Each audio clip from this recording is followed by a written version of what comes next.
दीदी चली न, दुल्हन आ गई बड़ी।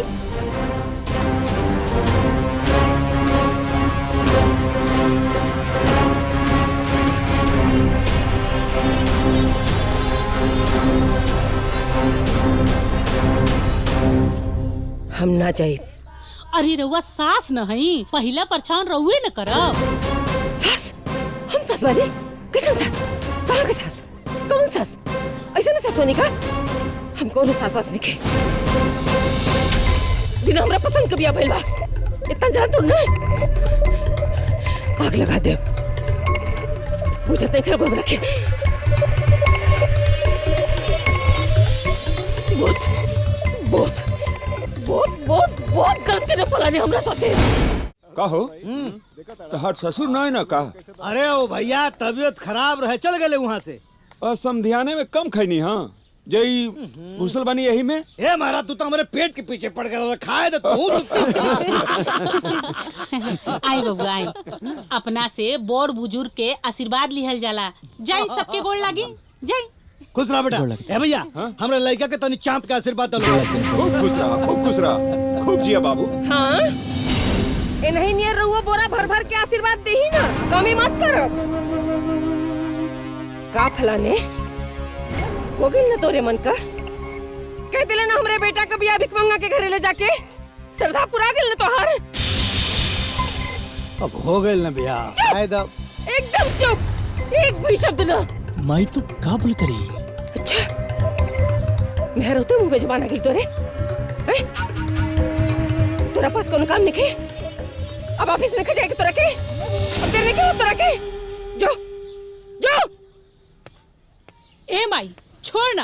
अरे इनकरा कहाँ कुछ बुझाला। अरे तो ना बुझाला तो बोलहु के ना चाही ना। अरे अब शांत हो जा, अब तो तहारू पतो बन गई। ना ना ना ना हमार पतो नहीं के बहुन, इनकर पतो भी आऊ। बाप हो बाप, आज भी ओकर बात याद आवता तो पेट में लहरा उठाता।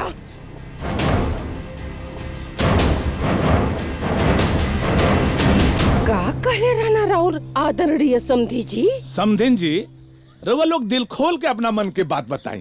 काहे कि रउरो कहिया बेटा, हमरो कहिया बेटी। देखी कौनो बात के कमी ना रहे के चाहिए जी। चिट्ठा बेईमान, बाद में टप से अपना बाती से पलट गए। ठगा गई नी ब्याह में हो दादा, ठगा गई नी। अरे तो माता जी वही बेरा बियाह नु कैंसिल कर देवे लायक रहल हो। कैसे कैंसिल कर देती जी? कैसे कैंसिल कर देती? रउआ ने मोटरसाइकिल पर बैठ के कीरेज लगावल कपड़ा पहन के भर गावे नेवता बटनी। कैसे कैंसिल कर देती जी? बाबूजी के चलते तो हमेशा बियाह शादी में झगड़े लड़ाई भइल बा। हमारे बियाह में कितना लड़ाई झगड़ा भइल रहे। आ तू का बीच बीच में घोटाया लगातार। चुप रह। ए पाहुन, ए मैं झूठ का कहतिया हैं? इनकर आज तक था चल बा हैं? हाँ बिटिया हम पागल तो हैं। एकदम चुप, एक भी शब्द ना। ए चाची अपन झापी ना दिखाइबू का कि खाली झगड़बे करबू? काहे? तोहार माई देखौले रहनी का हमरा के? आइलू हमर झांपी छोरा देखाए, जेबू के ना यहाँ से। झापी का दिखाई है जब कुछ पहले ना हा, खाली पतंगिया लेके आई नी हां। चली चली बहनी।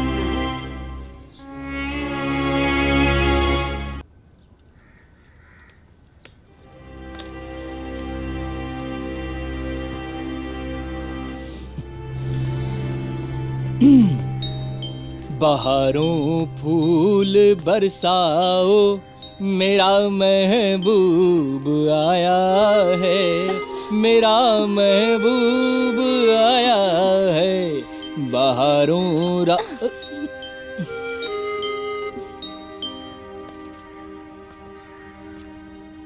देखा तू माई के बात के बुरा मत माना। तू तो उनका के जानते बाड़ू, थोड़ा गरम मिजाज के यही तब चाहे था। हम माई के बात की बुरा नहीं मानत। वाह भाई का बात बा। तब तो हमार प्यारा से मेहरारू, हमार सोना, हमार मोना। ये बतावा अभी तो हम जात नहीं सबका खातिर कपड़ा खरीदे बाजार। अगर तहरो कुछ चाहिए तो बता दे, हम तहरो खातिर ले आई। कुछ ना चाहिए। कुछ ना चाहिए? देखा बाजार में ना फर्स्ट क्लास चटपटा चाट की दुकान खुलल बा। अगर हमारा मेहरारू के चाहिए तो बोल दा, ले ले अब तारा खाती। रवा की उचित लगी तब ले आई। वाह भाई वाह, ये भइल ना बात। अभी हम जाते नहीं बाजार, तारा खाती एकदम बढ़िया चाट लेके आई। ठीक गोड़ लगता नहीं माई। प्रीति खुश रहा बिटिया, मजे में बाड़ू ना? हाँ माई, हम एकदम ठीक बानी। ऐजे बहुत खुश बानी। बाबूजी कहाँ बाड़े? अरे तोहर बाबूजी ऐजे बाड़न रे। दे थानी अबे तनी बात कराओ। हाँ बात करा बतानी। ससुराल में सब ठीक बना बिटिया? हाँ माई, सब ठीक बा। ले अपन बाबूजी से बात करा। हेलो, प्रणाम बाबूजी। सुखी रहा बिटिया। और तू कैसे बाड़ू? हम एकदम बढ़िया बानी। का हाल चाल बा? एकदम बढ़िया बेटा, बहुत बढ़िया। अब राजू कहाँ बाड़े? घर ही बा बिटिया। ए राजू। हाँ बाबूजी। जल्दी आओ। हाँ आवता नहीं। आवता। अरे ले दीदिया से बात कर ले। और बिटिया, घर में सब लोग बढ़िया से बा ना? हाँ बाबूजी, सब ठीक बानी। ले बात कर दीदिया से। हाँ दीदी प्रणाम। खुश रहा। कैसन बाड़ा? बढ़िया बानी दीदी। जीजा जी कहाँ बड़े? जीजाजी बाजार गए बाड़े। अच्छा सुना। हाँ दीदी। तू रक्षाबंधन में आई बना? हाँ दीदी जरूर आई। ठीक बाला आई, बाबूजी से बात करो। हम जाते हैं दुकान पे। हाँ माई हम जाते हैं दुकाने। ए प्रीति। हाँ बाबूजी। घर में तोहरा से सब लोग खुश बा नो? हाँ बाबूजी, सब केहू बहुत खुश बानी। मामा जी, मामी जी, बुआ, फूफा जी, ससुर जी और माँ जी। माँ जी तो हमके एक मिनट भी तनिको दूर ना करीले, हमसे इतना प्यार करीले। हमके राव लोगों की कमी कबो महसूस ही ना होके देवेले। अरे बस बस बिटिया, ऐसे ही सबसे मिलजुल के खुश रहिया। हाँ ठीक बा ना? हाँ, गोड़ लगता नहीं। खुश रहा बचवा।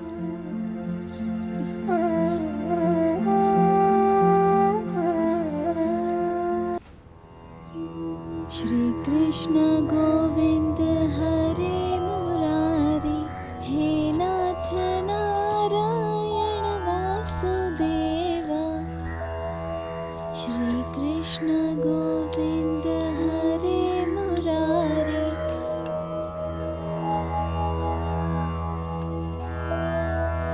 अरे ये तो बिल्कुल अच्छा नहीं खिलागा।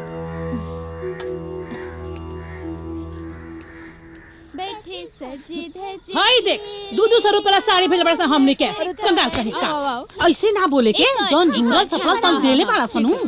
देखा कितना सुंदर सुंदर साड़ी बा। ये तो एगो सुंदर साड़ी बा। दीदी एमे दूसरा बा का? हमारे घरे तो ये बा। और तोहार बाप अगर देले हो तो दूसर निकाल ला। हमार कहे की मतलब ए ना रहे माँ जी। अरे ते हमरा से जबान लड़ी भी का रे? अब तनी कंट्रोल में रहो। और जब बाप देहले ना रहला ना तो खोजबो ना कहल जाला। और सुन, एहसान माने घरे का कि तोरा के पतोह बना के रखले बनी, वरना तोरे नीच बाप के नीच हरकत पर ना तोरा के लात मार के भी निकाल दे तो कोनो दोष ना होई। काहे हमरा बाबूजी? फिर जबान लड़ावती आई तो हमारा जबानों से आया वाला नहीं जानत तो जान ले। चल हटा बना की सोजा से, हट यहाँ से। उठ।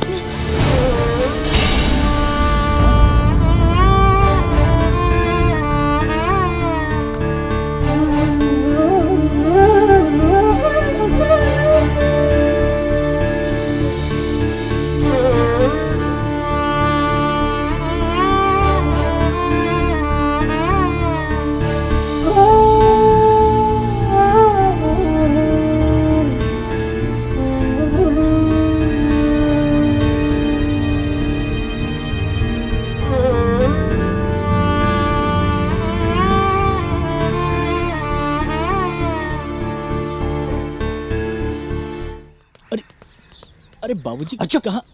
आजो। अरे कहाँ लेके जातनी? अरे आओ ना भाई, चुप रहो। अरे आजो आजो।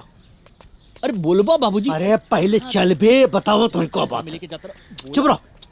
ओहो भाई कहाँ? अरे एने ओने का देखत रहो, बोलो बा कुछ। अरे एने वन्ने नाते देखत रहनी। एगो बात बताओ, तोरे माई से बोले कि हमार हिम्मत ना हो, लेकिन तय बताओ कि बहुरिया कितना ताना मारतिया, इतना ताना मारतिया कि का बताएं। तय कुछ बोल बे। बाबूजी बा अरे आज तक तू तो उनका के कुछ बोलना पहिला कौतर की हम बोली कैसे बोलती हम? हाँ तो ना बोलबा ससुर। अखबार में बहुत जल्दी एक खबर आई कि सास की प्रताड़ना से बहू ने आत्महत्या किया। पूरा घर सारे जाइलत के जेल में और पीसी चक्की न था एक्शन लो।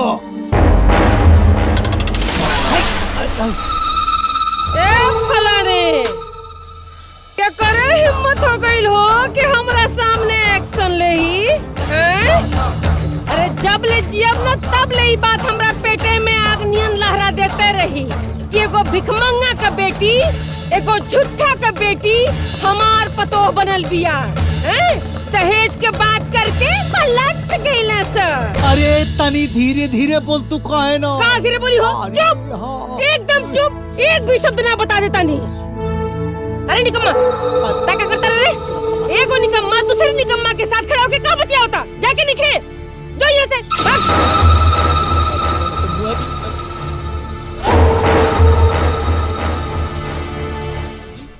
हाँ प्रणाम। हाँ खुश रहो। हम ऑफिस से होते नहीं। ठीक ठीक। बाबूजी चाय।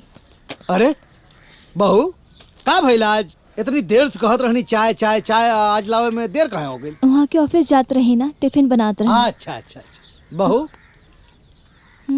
का बात आज तू काहे इतना उदास लगत तारू? बाबूजी एगो बात पूछी। हमार दूर की बुआ के ना एगो बेटी बिया। ओकरा पति के सामने ओकरा के केहू कभी भी ताना मारेली, कुछ भी बोलेली, कबो कबो तो हाथ भी उठा देली। और ओकर पति बस चुपचाप खड़ा होके ना सुनत रहेला। अब रवा बताई कि ऐसन पति के का कहल जाला? बहू ऐसन पति के नामर्द कहल जाला। वो पति कैसन जे अपने पत्नी के लिए ढाल बन के ना खड़ा हो जाए, जे अपने पत्नी के रक्षा ना कर पावे, ओके ही धरती पे मऊगा कहल जाला। मऊगा। तो बाबूजी हाँ रवा का है ये खुदे सोच ले।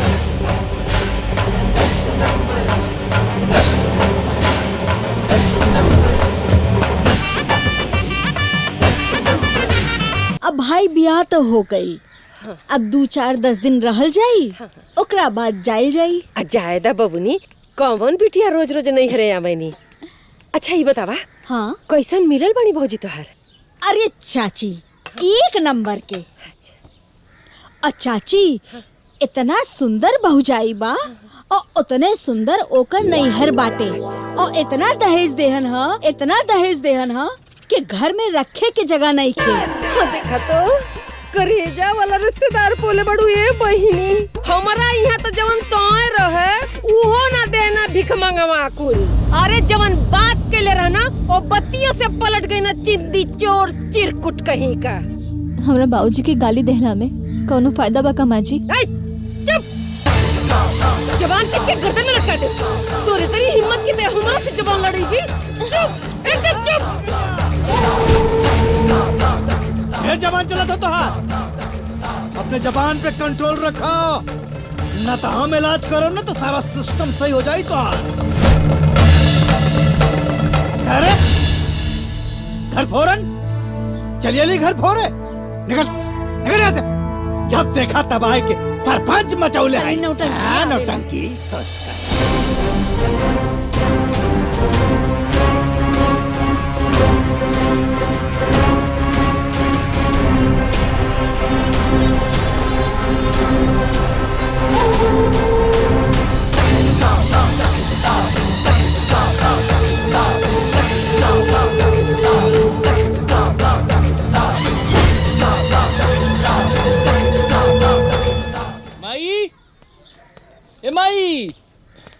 माई रे कहाँ गई? का चक्रता रे का कपारे में घर उठोले बड़े? अरे ले तनख्वाह ले। ओ पूरा 15 को बा ना? का माई तोरा भरोसा नहीं के का? भरोसा नहीं नहीं मैं हर आइल बा, का पता का अक्षर सरकार दे थोखा। अच्छा तो अपनी गिन ले। Excuse me.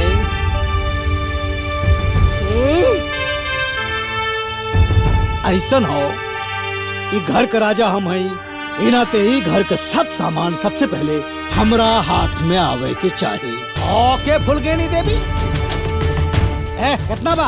15,000 बाबूजी। ओके सीधे तरीके से पैसा दे दा। चुप, राजा हैं हम,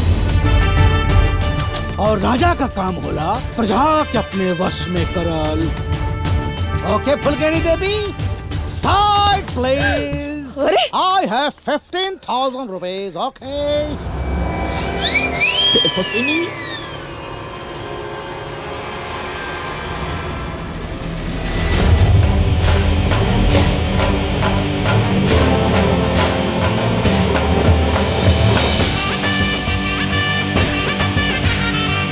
सासुनंबरी बहुत सुनंबरी, सासुनंबरी बहुत। का हो तोहार इतनी हिम्मत कि तू फुलगनिया देवी से, अच्छा कौने में ठुसले बड़ा? फुलगनिया देवी के हाथ से पैसा ले ला। हाथ नहीं के टूट गई, लगवा नहीं के मरलस। पैसा दे, शांति से पैसा दे तानी की ना। अरे का बुझाता हमने की जरूरत की कहां चलोले हो खूब तेरी हम कथे दे देंगे तो बहुत बुरा हो जाए। आग लगा दे घर में। अरे आज हम देखा तनी कि कैसे रात चलाओ तनी पैसा, कैसे पैसा चलाओ तला बताओ तनी। फलाने जवन करे करल तू कह चुकला, अब देखा कि हम क्या करतानी।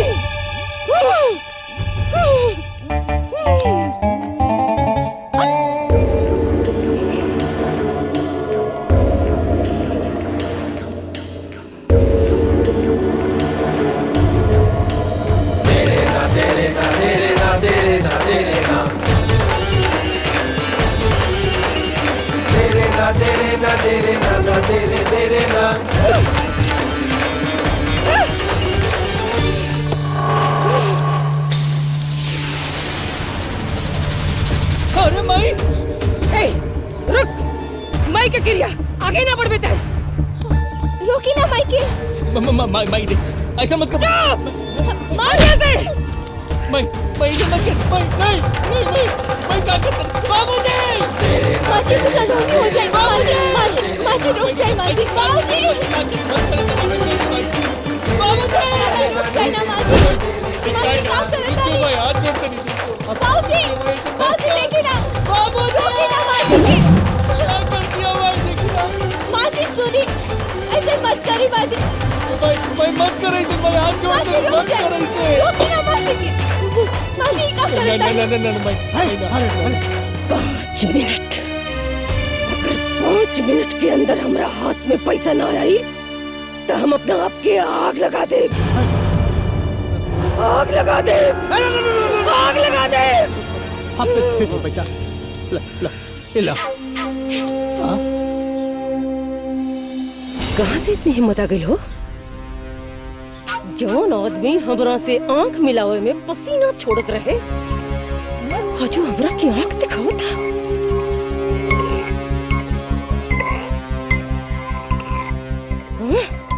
कहाँ से आवत है हिम्मत?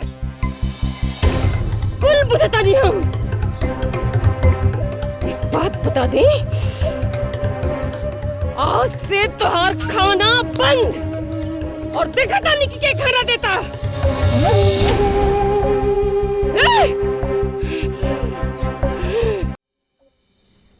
बहू खाना ले आवा।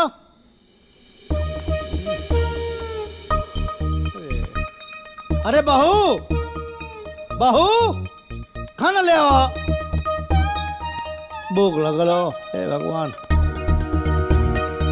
पेट में चूहा काटा था मैं, पता न का। बहू, हे भगवान, बहू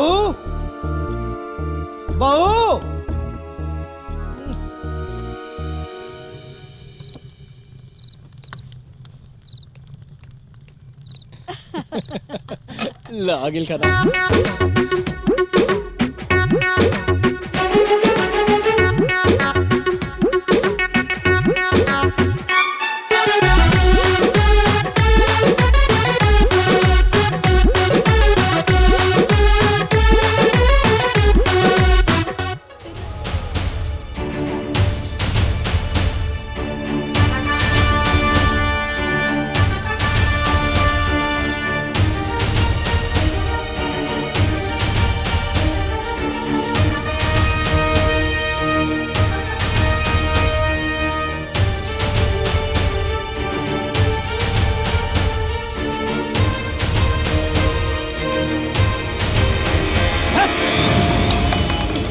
अरे फुलगनिया 24 घंटा से भूखा प्यासा हम तड़पत हई अत बैठ के चाय पियता रे। निकम्मा निकल्ला लाई का बोरा। चाय पिए खातिर ना इंसान के चाय पिए जैसन औकात भी होखे के चाहिए। बाय का ना बिल्कुल ना। एगो दरिद्र खानदान के लड़की हमरा घर में आके रानी बन के बैठल बिया और हमसे ज्यादा होकर औकात हो गई बिया। हाँ? अब हम तो के बताओ तनी औकात का होला। औकात बताओ।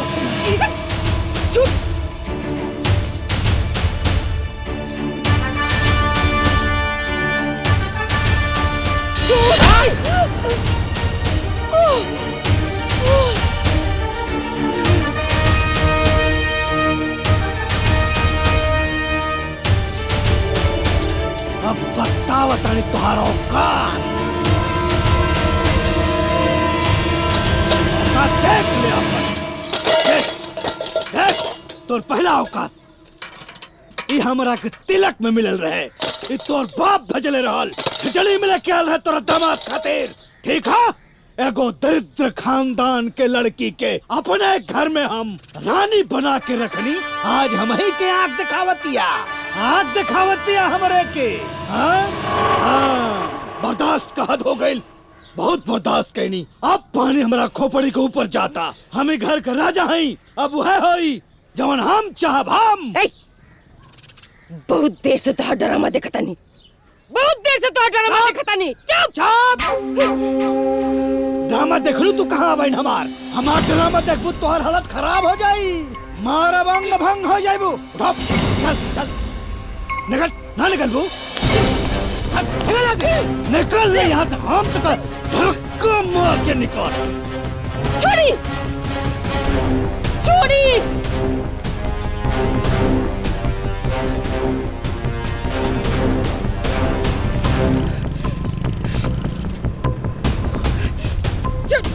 छोड़ी हमरा के।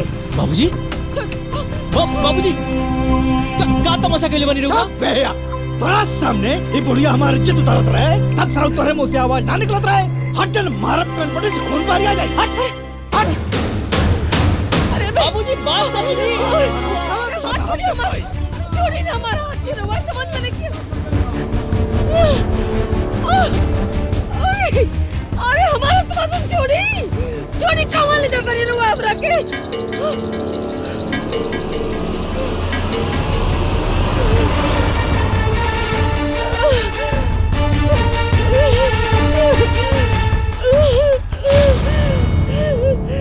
मुंगेरी लाल मुंगेरी लाल अरे मुंगेरी लाल कहाँ हो गई? अरे दामाद जी और बेटी का हो गई?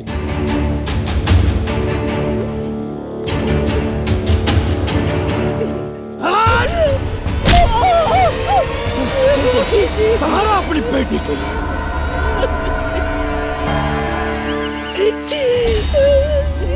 बेटी का भइल? अरे का ये सब का होत बा दामाद जी? कौन दामाद जी? किसका दामाद जी? नो दामाद जी हम तोरा बेटी को छोड़ रहा बानी। अरे दामाद जी पगला गई बड़ा का। अरे दामाद जी कौन? किसका दामाद? कौन दामाद? तोरा बेटी से रिश्ता खत्म कर रहा बानी। अरे जीजा जी काहे खिसियल बनी? आई शांति से बैठी चाय पी कुछ बात हुई। अरे बातचीत गैल तेल लेवे काहे से हमार फैसला अधिक बा। और हाँ तोरा बेटी के पत्नी के बंधन से मुक्त करतानी और खुद के पति के बंधन से मुक्त करतानी। ये का बोलत बा? आज से अपन रास्ता अलग। अपना अपना हिसाब से जीवन जिए के बाद आज के बाद तोरा बेटी से संबंध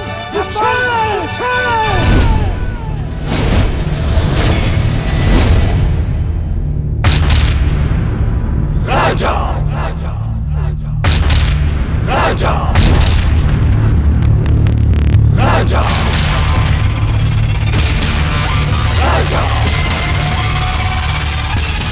राजा